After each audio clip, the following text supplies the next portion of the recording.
There is a pattern I've seen across engineering teams, across companies really, and now across companies and countries, across geographies.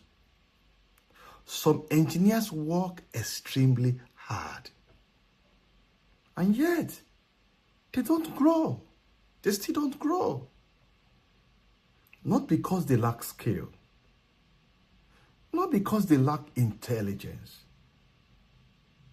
The main reason I've seen is because they are solving the wrong problems. And the difficult part of this is that when you are working hard, every normal human being, it feels like progress. It feels like you are moving forward. You are doing well. You're busy. You're solving issues. You're solving problems. You are unblocking things that are not moving. And you are visible to the team. You are visible to top guys. So naturally, you assume this must be the right path. I'm doing the right thing. But there is always a hidden trap in that thinking. There is always a hidden trap embedded when you think in this way. Because effort without direction can quietly trap you in the wrong level of thinking and prohibit your growth. And I've seen this pattern not just in others, but across different stages of my own career while growing in my career. Let me start with a moment that on the surface looks like peak performance, great performance. I built a biometric systems for Lagos State prison system, prison service. And I did it in 2 working days, including weekend.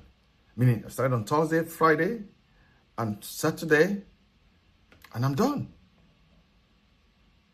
By Monday, the system was reviewed, tested. By Tuesday, it was deployed at Krikri prison in Lagos. That was the first place we deployed it. Fast? Of course. High pressure? Yes. High execution? From the outside, that looks like excellence. Yeah. And to be clear, it was valuable. I saved the company from losing the project. There was a deadline from Abuja that this must be done. But here is a deeper question I didn't ask at that time. What kind of value was I creating?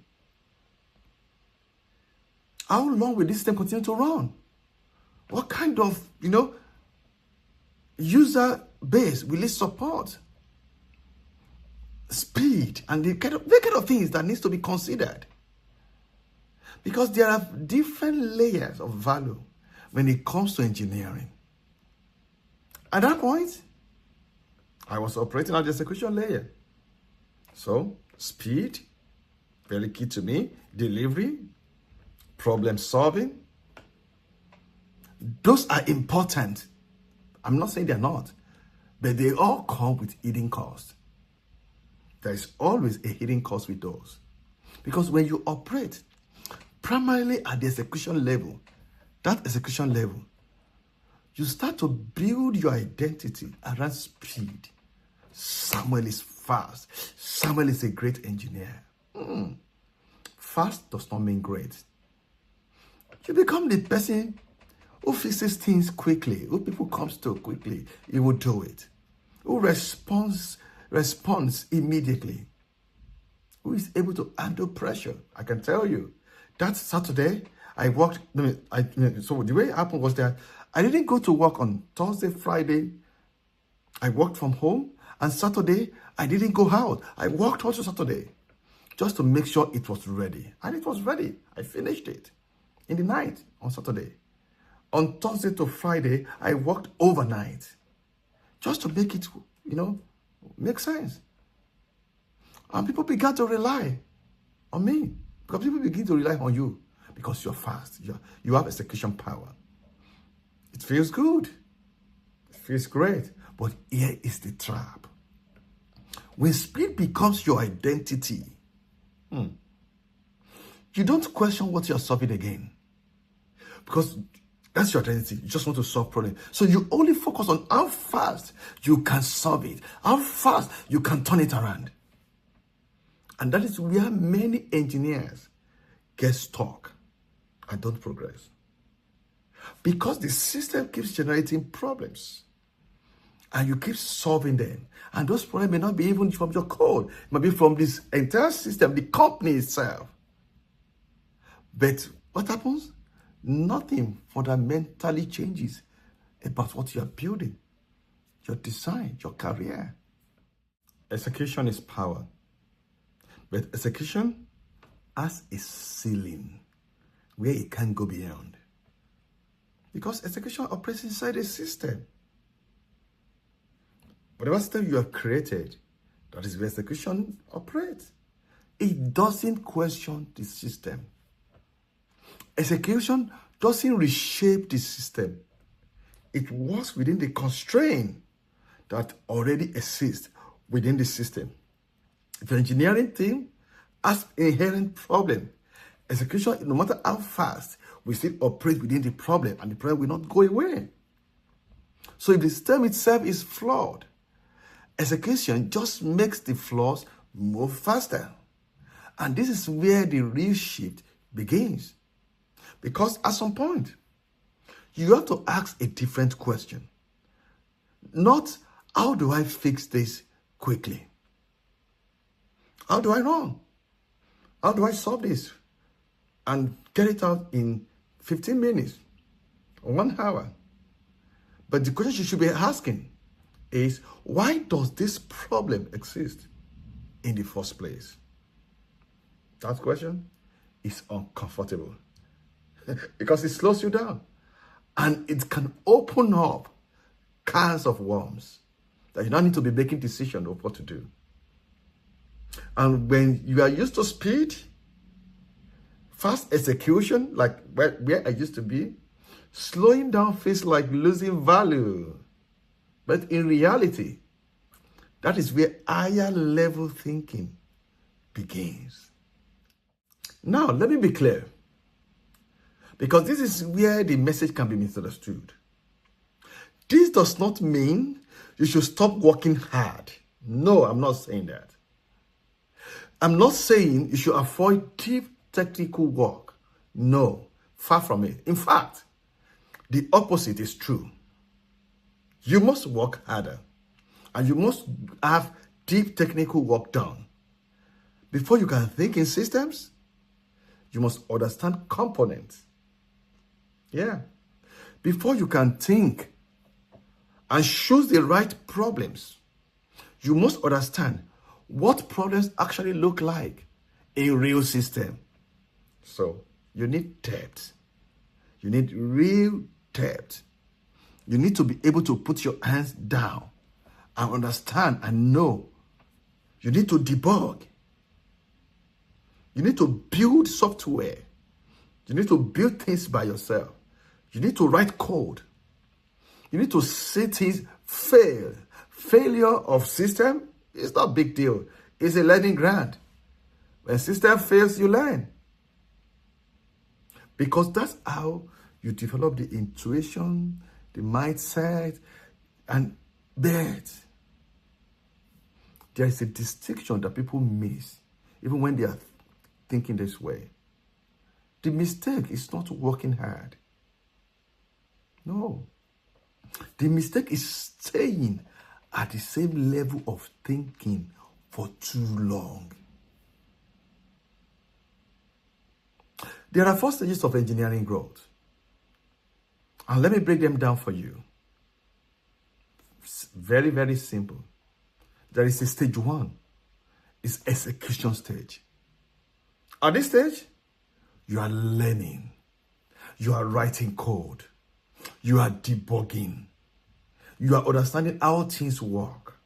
I remember one of my managers then, the first project I worked on after university, my manager, or my MD, so to say, because he was the MD of the company. It was a sole, it was a startup.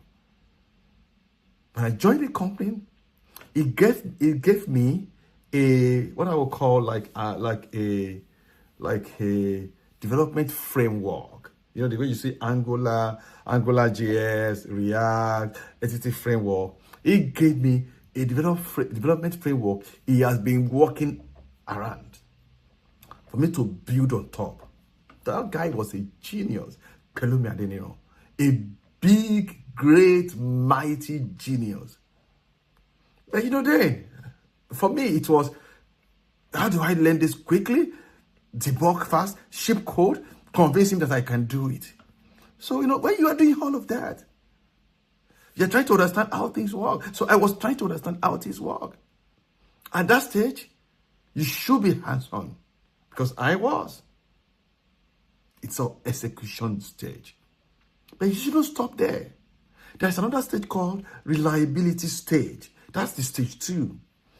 Now you are building system. Not just system that works one and break later. The system that works consistently. Now you understand edge cases. Now you get what I'm saying. You handle production issues.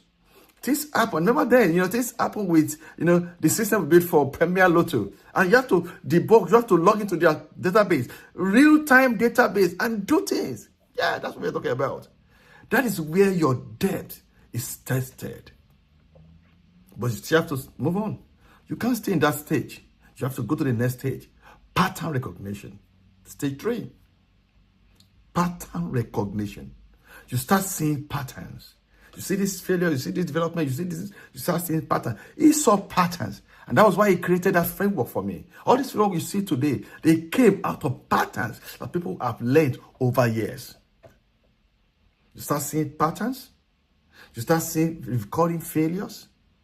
You start seeing system weakness at that stage.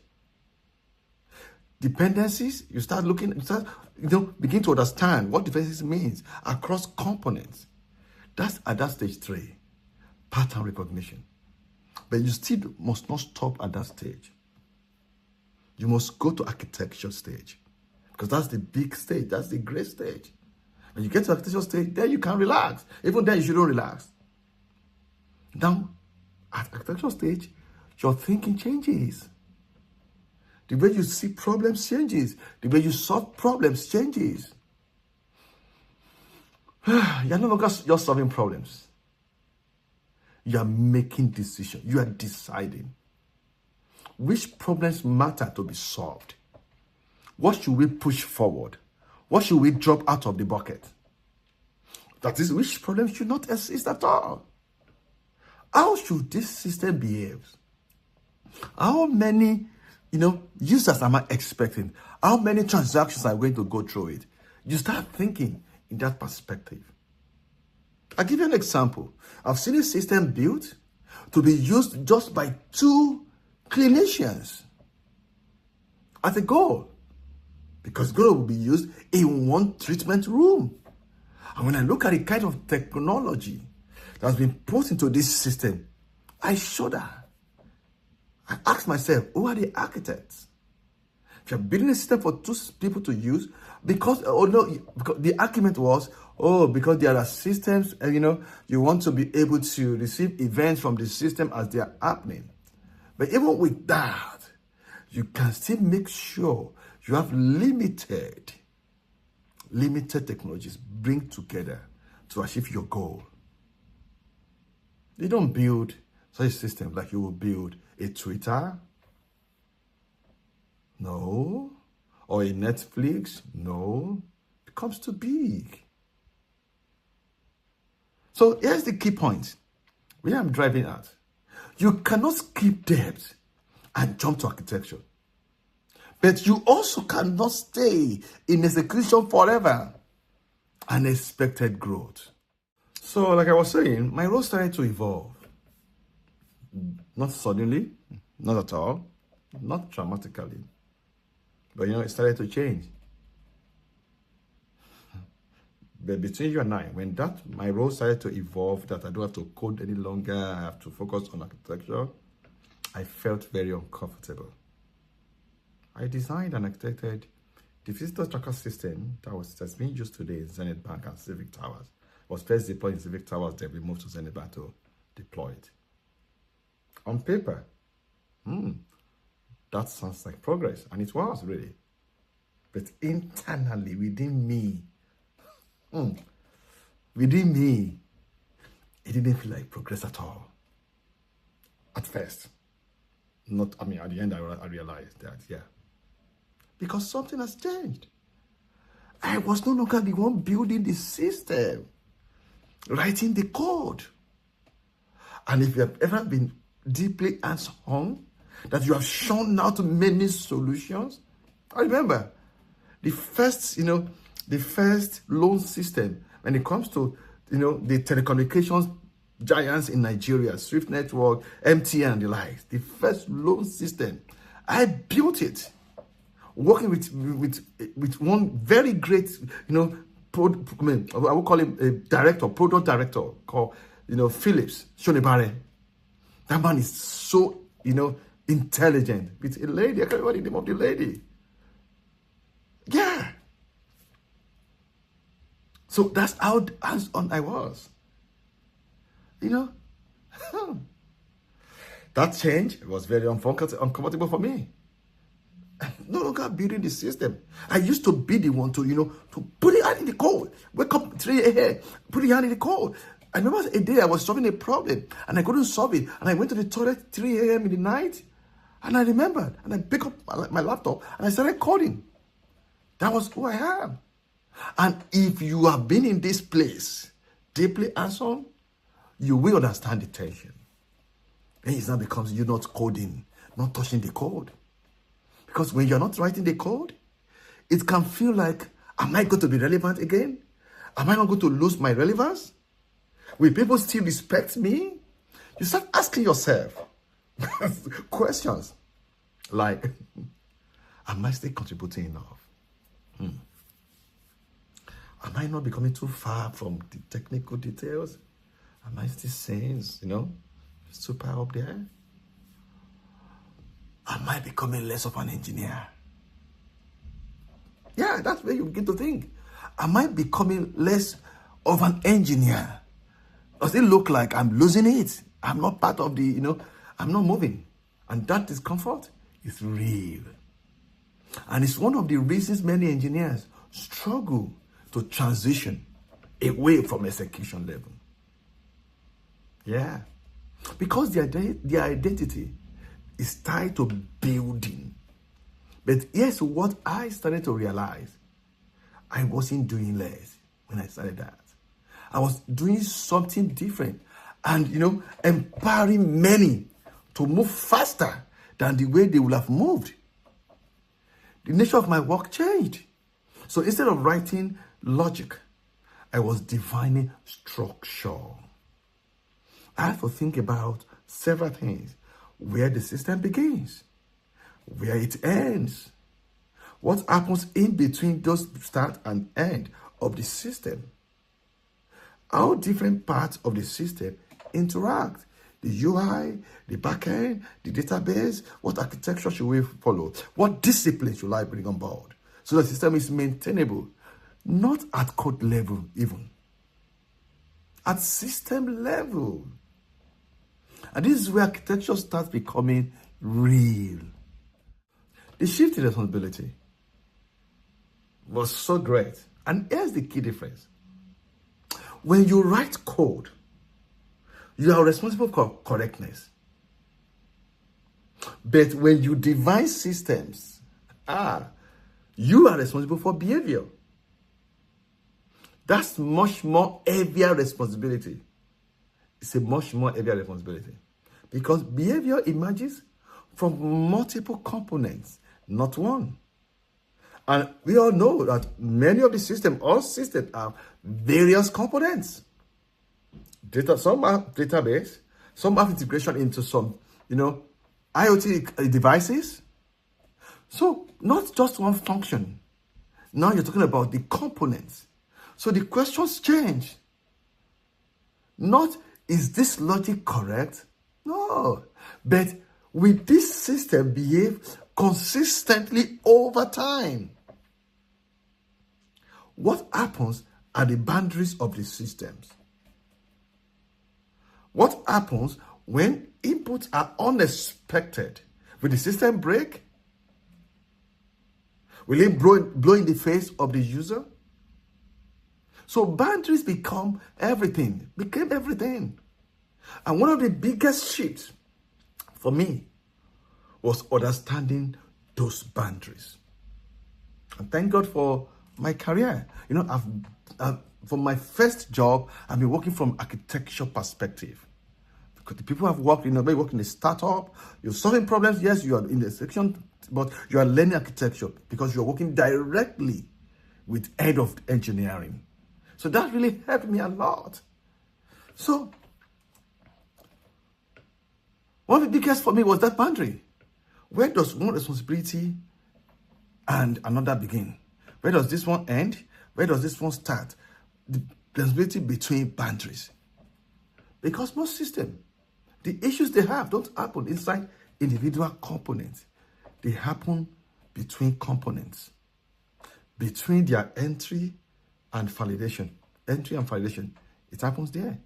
Validation and tracking, it happens there. Between validation and tracking. Between tracking and reporting, it happens there. Those three areas, entry and validation and tracking and reporting, those are in the middle of them. That's where the major problems happen. And if those boundaries are not clearly defined from the get-go, and even if you are practicing agile, when you are defining your system, if they are not clearly defined before you start writing the code, those systems become fragile. For me, then, that was a new way of thinking. So I began to think, wow. Because now, you're not just building functionality. You are defining how parts of the system relate to each other. Oh, I remember Mr. Ola, who is now the CTO of, I think, Transact or so. Having discussion with him and explaining my thinking with him. It's always an interesting discussion. Because you're looking at this part, this can break. Okay, if you do this, what happens to this? And he himself is so intelligent. When we are talking and he's asking the question, I'm giving him answers. I'm happy within me that now I'm not just writing the code. I am seeing end to end, and I am, planning for the future of this system. You need to be there. That is architecture. Okay, letting go of control. Now here's the difficult part. Because I needed to let go of the control myself. I didn't build the system myself. That system I was talking about. Those systems in those period. My team developed them. They own them. They own it. Which means I had to let go of control. But this is where many engineers struggle. Because when you're not writing the code, you cannot control every detail. You can't dictate how a developer is thinking and tell them this is how you should write it.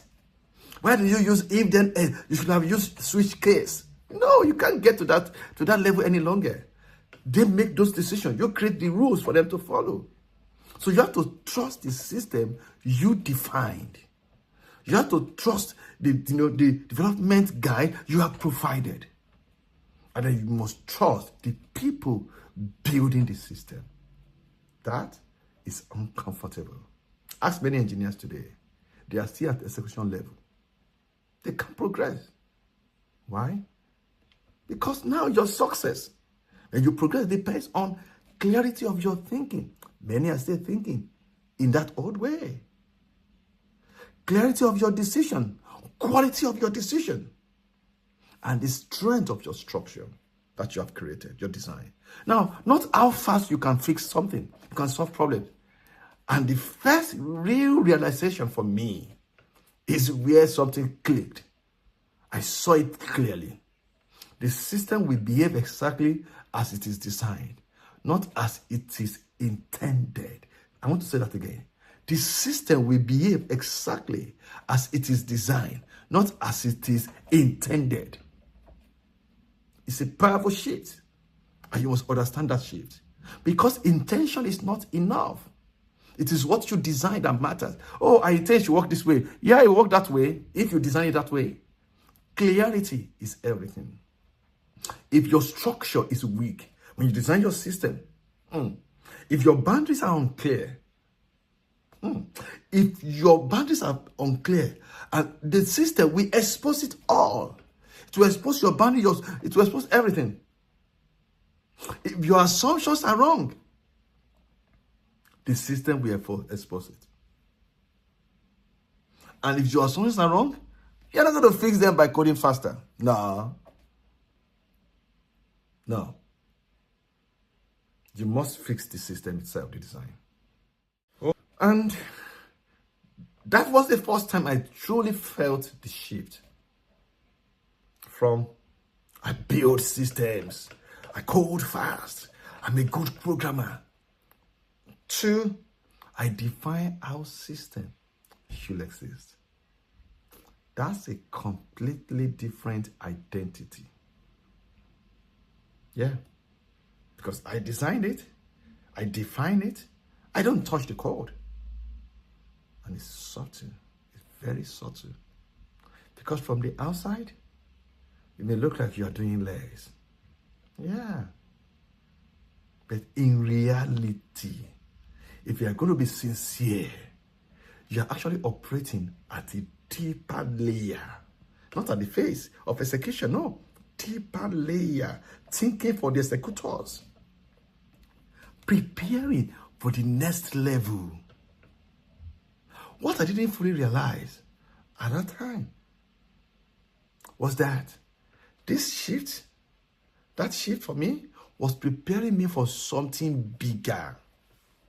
Because once systems grow and multiple teams are involved, and multiple teams needed to interact while building systems, defining structure even is no longer enough.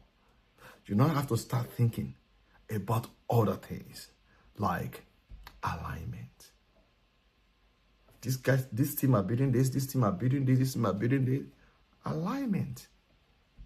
Dependencies. If this guy is ready before this guy, and this guy needs this guy, they're going to get stuck. So dependencies.